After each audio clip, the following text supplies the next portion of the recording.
For 16 years, he raised her as his own, paid for her school, showed up to her recitals, taught her to ride a bike, wiped her tears, built her dreams. She called him dad. He called her his greatest blessing. But tonight, he's about to discover that the daughter he loves more than life itself isn't his biological child, and the man he trusted most in the world is the one who fathered her. This isn't a story about betrayal. This is a story about what love really means when everything you believed is a lie. Marcus sat on the balcony of his house in Port Harcourt, watching the sunset over the Niger River. In his hand was a cold beer. In his heart was contentment. Life was good, better than good. His daughter Zara was inside doing homework. She was 16 now, beautiful, smart, kind. Everything he'd worked for, everything he'd sacrificed, was sitting right there at the dining table with her textbook spread out, biting her pen while she calculated equations. Marcus took a sip of his beer and smiled. This was his life.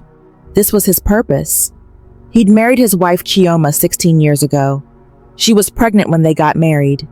Marcus had never cared about that. He loved her.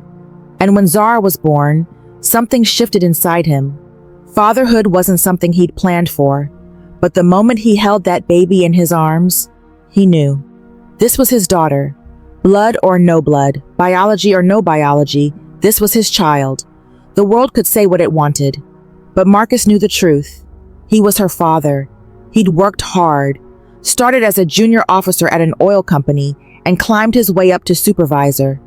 The money was good, the hours were long, but he made sure he was there for Zara's important moments. Soccer games, school plays, birthday parties. He was present. His best friend Jamal lived just 2 streets over. They'd known each other since secondary school. Jamal was like a brother. He came to Zara's birthday parties. He brought her gifts. He was Uncle Jamal. Zara loved him. Marcus and Chioma had a solid marriage. Not perfect, but solid. She was a nurse at one of the hospitals in Port Harcourt. She was dedicated. She was caring. She was a good mother to Zara. Everything was exactly as it should be. Or so Marcus thought. It started with a comment. Marcus was at work, sitting in his office at the oil company headquarters in Port Harcourt. His colleague Kunla poked his head in. "Hey, did you see that article about DNA testing? They're saying it's really accurate now. Some guy found out his daughter wasn't his after 20 years. Marcus laughed it off. "That's crazy. Why would anyone need a DNA test? If you raised a child, that's your child." But the comment lingered. That evening, he came home and looked at Zara more carefully. She had her mother's eyes, her mother's smile. But there was something about her chin, her nose, that didn't quite match either of them. Marcus had never really thought about it before. Now he couldn't stop thinking about it. He pushed the thought away. A week later, Jamal came over for dinner. It was a Friday night. Chioma had cooked jollof rice and grilled chicken. They sat around the table, the 4 of them, laughing about life. Jamal was telling a story about something funny that happened at work. Everyone was relaxed. Everyone was happy. After dinner, Zara went upstairs to her room. Marcus and Chioma were cleaning up in the kitchen, while Jamal waited in the living room. Marcus could hear the TV playing softly. Then Marcus went to grab something from the living room and heard Jamal on the phone. The sliding door was partially closed, but Marcus could hear clearly. "No, man, I can't do this anymore," Jamal was saying. "It's eating me up inside. I need to tell him. He deserves to know." Marcus froze. "I don't care what Chioma said. She's been keeping this secret for 16 years and it's not right. He's my best friend. He's been raising my daughter and he doesn't even know. How is that fair?" The words hit Marcus like a physical blow. He couldn't move. He couldn't breathe. He couldn't think. "His daughter, Jamal's daughter," Jamal continued. "Look, I'm going to tell him next week. I can't live with this guilt anymore. Marcus needs to know the truth."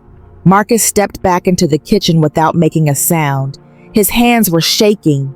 His mind was spinning. He needed air. He needed to think. He needed to understand what he just heard. That night, he lay in bed next to Kioma, staring at the ceiling. She was asleep, her breathing steady. He wanted to shake her awake. He wanted to demand answers, but he didn't. He lay there all night, his mind replaying Jamal's words over and over. My daughter. He'd said my daughter. The next morning, Marcus called in sick to work. He couldn't concentrate. He couldn't function. He needed to know for sure. He went to a private medical clinic in Port Harcourt without telling anyone. He explained that he wanted a DNA test. The nurse asked if it was for medical reasons. Marcus lied and said yes. Getting Zara's DNA sample was easy. A strand of her hair from her pillow while she slept. His own sample took 30 seconds. They told him the results would be ready in 3 days. 3 days felt like 3 years. He went through the motions of living. He went to work. He came home. He ate dinner with his family. But inside, he was falling apart.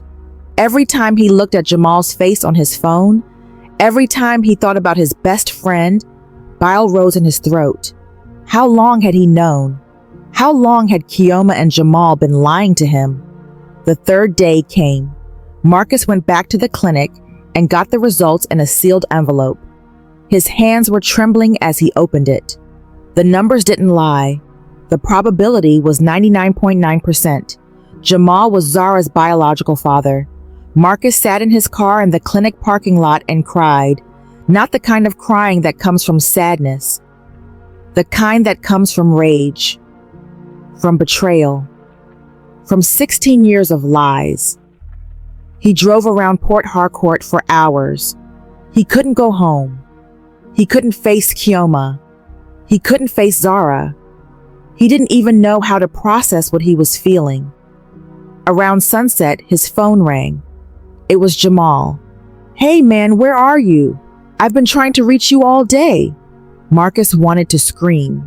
He wanted to tell Jamal exactly what he thought of him, but instead he said, I'm busy. I'll call you back. He hung up. Marcus went to a hotel that night.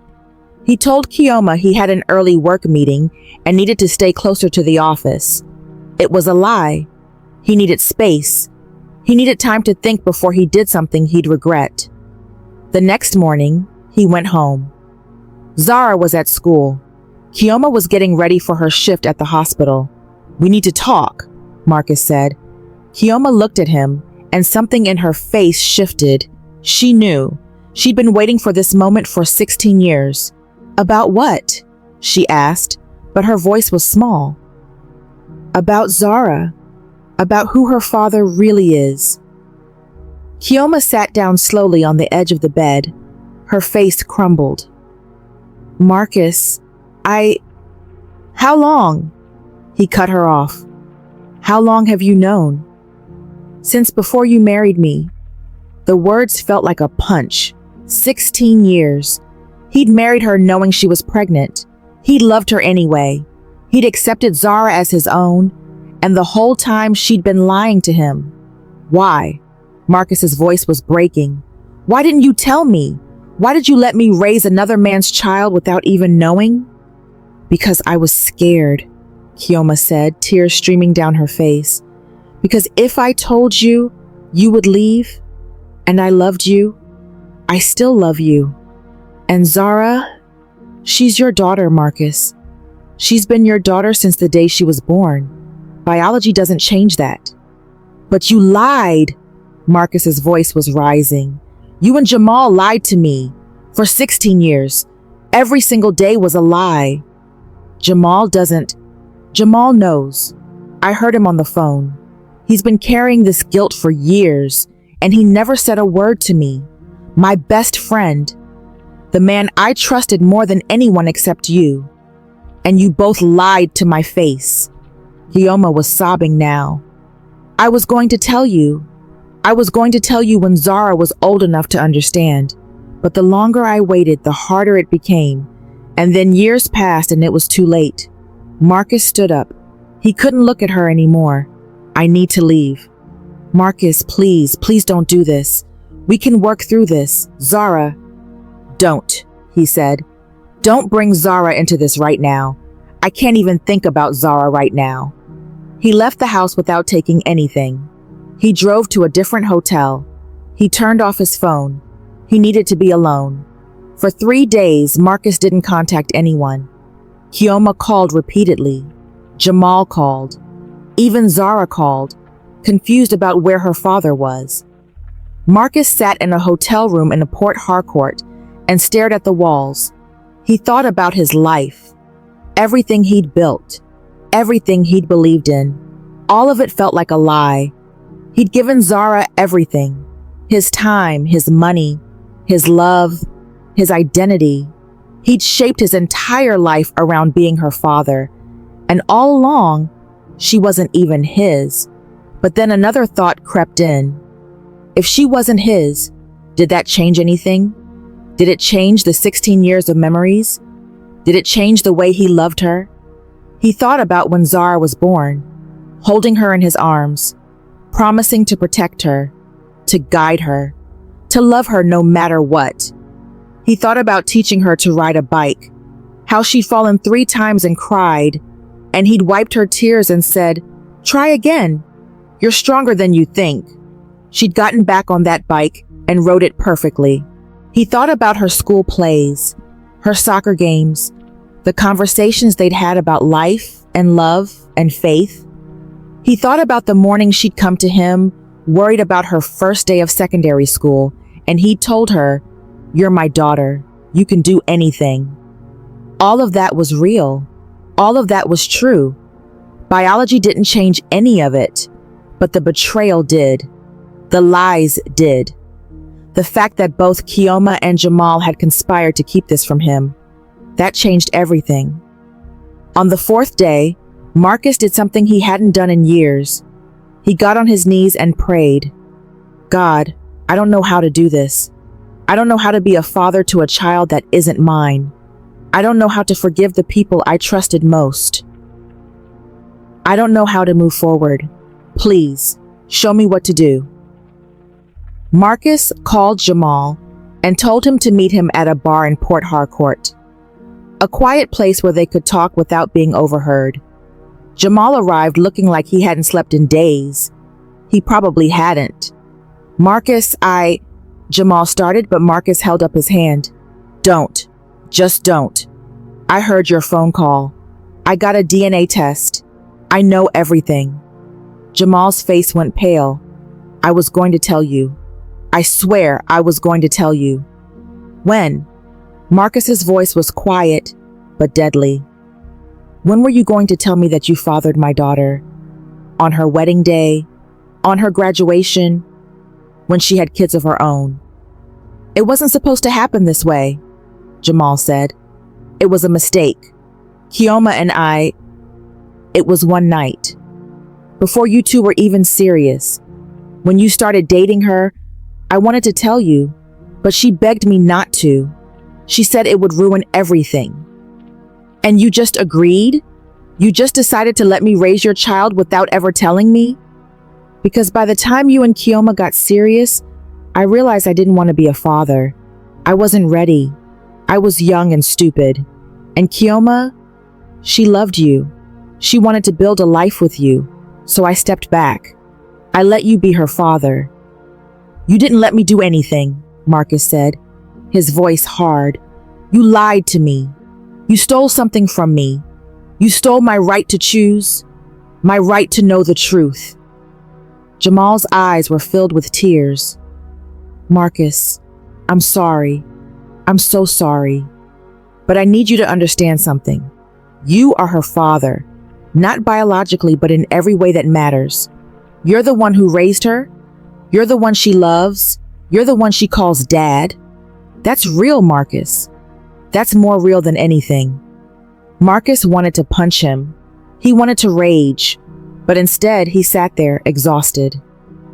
"I don't know if I can forgive you," Marcus said quietly. "I don't know if I can even look at you the same way again." "I know," Jamal said, "and I deserve that. But Marcus, please don't let this ruin your relationship with Zara.